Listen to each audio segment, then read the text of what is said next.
Right, we're here with round 14 and it's getting big, isn't it? It's getting too big to get two in the frame. I like that. So round 14 is another mint round, and you will be really just kind of outlining those lovely poinsettia petals. So it's not too tricky. A couple of front post double trebles, but we're so used to that now. It's just nothing to us. So here, this is what we finished up with at the end of the last round, and this is what we're going to have at the end of this round. Lovely, isn't it? It's just lovely. Also, I think, have a little look at your stitch marker at the moment. It's so, it just looks so much like this. It's gorgeous. Okay, sorry, distracted. Let's start. Right, we're going to join mint into any stitch which is directly to the left of this front post double treble three together from the previous rounds. It's that big old thing that goes up into a point. That's the technical term, big old thing that goes up to a point. We're joining directly to the left of it, so that's the stitch, and that's the one directly to the left. Of course we're going in the back loops only, and we are going to, as we have done throughout, do you know, I'm trying to be so careful because there's so much equipment around here. You can believe there's microphones and all sorts.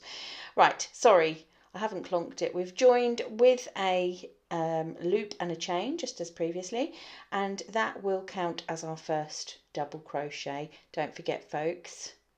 Yes, you've said it, haven't you? UK terms only.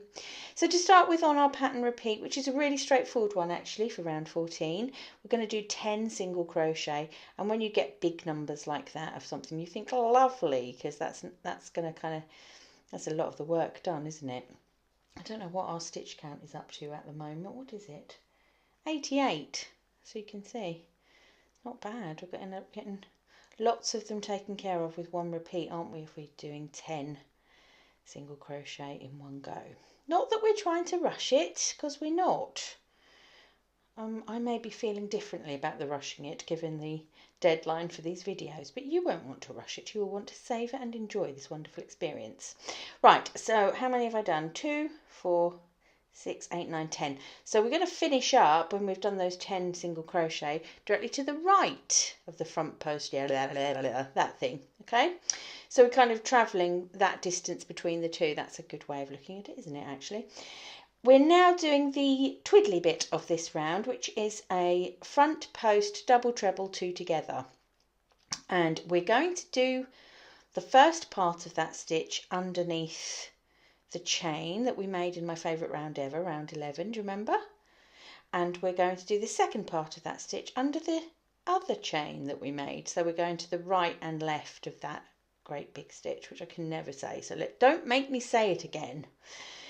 Okay, so we know it's a double treble, so it's yarn around the hook twice. You're used to this by now, aren't you? And we're going to put, for the first part of it, we're going to put our hook under the chain that sits to the right, yarn over and pull through, yarn over and pull through 2, yarn over and pull through 2, but because we're doing a 2 together stitch, we're not finishing the last part of the stitch. We're going to go on and make the next part of the 2 together stitch. So yarn around the hook twice again, hook under the chain 2 from round 11, from the to the immediate left of our petal here. It is 11. Well, you know it is, because again we're matching up our two colours, so it doesn't matter what I'm calling it, you know what I mean.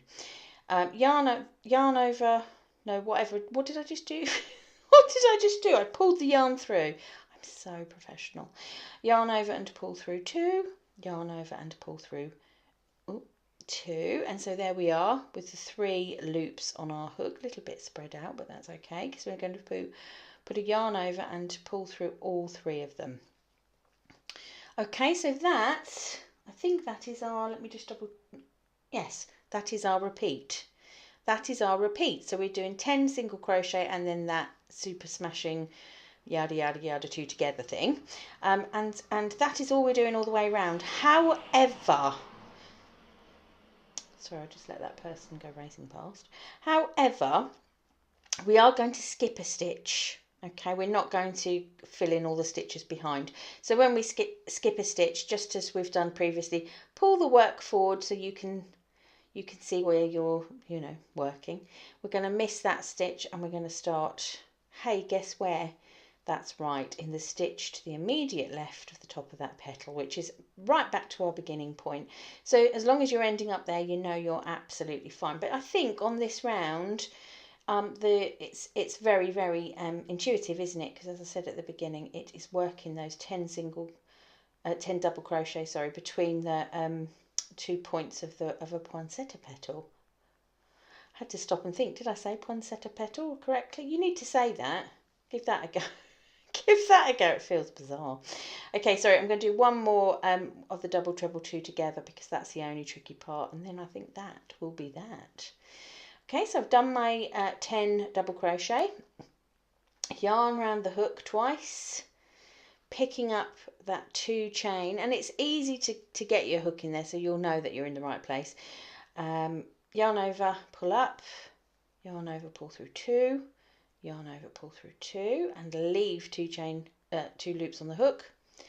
Yarn around the hook twice and we're going to the other side of the petal, and again under that 2 chain. It's super easy to get your hook there, so it's lovely and intuitive. Pull yarn through, yarn over through 2, yarn over and through 2, and then we've just got 3 loops left on the hook. Yarn over and pull through all of them.